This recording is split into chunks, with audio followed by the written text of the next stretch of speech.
नमस्कार दोस्तों, स्वागत है आपका हमारे चैनल में। आज की कहानी है एक बूढ़ी अम्मा की कहानी। एक बूढ़ी अम्मा ने तो बड़े ही कमाल की बात कही।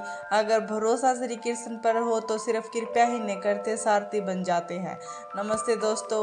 वो कहते कि मैं एक दिन मथुरा में ट्रेन में बैठा और जैसे ही मैं कंपार्टमेंट में अपने डब्बे में अंदर घुसा तो मुझे एक बूढ़ी महिला के रोने की आवाज़ सुनी। जोर जोर से कोई रो रहा था। मुझे लगा शायद कोई बात हुई होगी, विवाद हुआ होगा, तो मैंने ज़्यादा ध्यान दिया। तो ट्रेन थी, वो स्टेशन छोड़ चुकी थी, हॉर्न बज चुका था, ट्रेन रवाना हो चुकी थी।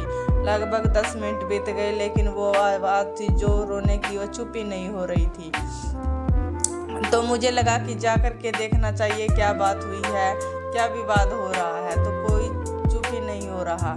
जा करके देखा तो दरवाजे के पास में एक बूढ़ी अम्मा बैठी थी और रोई जा रही थी। उनसे 2-3-4 लोगों ने आगे पूछा, माँ जी क्या बात हुई है? तो उन्होंने कोई बात का जवाब नहीं दिया। तो दो महिलाओं ने कोई बात ही नहीं बताई। जिन्होंने कहानी लिखी वो कहते हैं कि मैंने जा करके कोशिश की, मैया क्या है आप बताओ तो सही, बात तो बताओ। मैं माता जी कुछ बता ही नहीं रही, तो मैं उनके पास 10 मिनट बैठ गया और उनसे जिद करता रहा, बताओ अम्मा क्या बात है, बताओ अम्मा क्या बात है।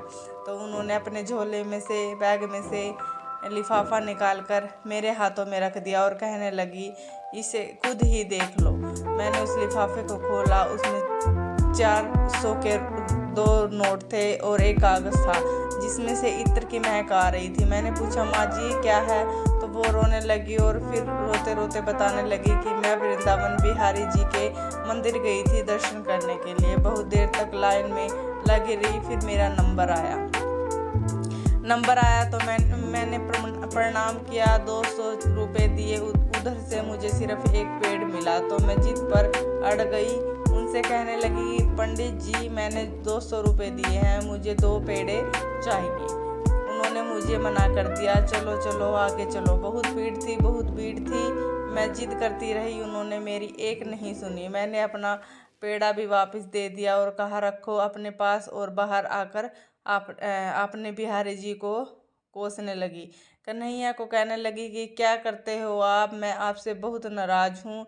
मंदिर की सीढ़ियों पर बैठी हुई थी, तभी एक छोटा बच्चा मेरे पास में आया और मुझे कहने लगा, माँ जी ये लिफाफा है, संभाल के रखो, मैं अभी हाथ धो कर के आया। मैंने वो लिफाफा अपने पास में रख लिया और बच्चा हाथ धोने के लिए गया उस तरफ दिखता जाते हुए नल की तरफ, लेकिन फिर लौटकर नहीं आया, दिखाई ही नहीं दिया। बहुत देर तक वहाँ उसके इंतजार करती रही बेटा लेकिन वो आया ही नहीं। मैंने जब लिफाफा खोला तो उस लिफाफे में 200 रुपये का नोट भी मिल गया और 4 पेड़े भी मिल गए। और यह कागज़ जिसमें से इत्र की महक आ रही है, इसे खोला तो इस पर लिखा था, कितनी छोटी छोटी बातों पर मैया अपने लाल से नाराज मत हुआ करो। इस कहानी की सीख मोटिवेशन स्टोरी है। बहुत छोटी सी कहानी जिसका सार यह समझाता है कि अगर आपने सच्चे हृदय से उनकी भक्ति की है, सच्चे हृदय से उनका नाम लिया है, तो आपकी कृपया अवश्य बरसेंगे। जैसे मैंने शुरुआत में कहा है, अगर आप पर भरोसा अन पर है तो न सिर्फ कृपया बरसेंगे बल्कि वो आपके सारथी बन जाएंगे। धन्यवाद दोस्तों। कहानी अच्छी लगी तो चैनल को सब्सक्राइब कर देना, लाइक कर देना और कमेंट कर देना। कहानी ज़रूर सुना करो दोस्तों। धन्यवाद।